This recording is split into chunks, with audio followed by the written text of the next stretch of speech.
Hi guys, dahil Pangasinense ako, flex ko lang ang aming Kapitolyo dito sa Pangasinan.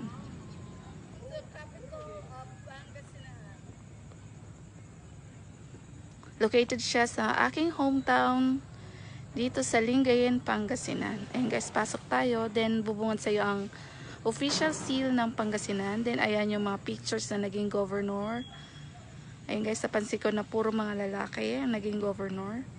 Then guys, ang spiral stairs dyan sa loob. And then ito yung pinakaharap. Ayun guys, ang office ni Gov at mga iba pang board members. Dyan sila nag-office. And then guys, sa harap may Veterans Memorial Park. Andiyan makikita mo yung mga tangke at eroplano na ginamit during World War II.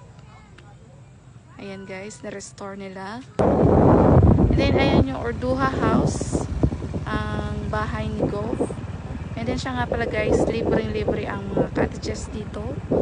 So pwede kayo mag-stay dyan, mag-celebrate ng anumang okasyon. And then ayan yung papunta ng Lingayen Beach. And then yan guys, makita mo ang sunset. And that's it for today's video. Thank you for watching guys. Bye!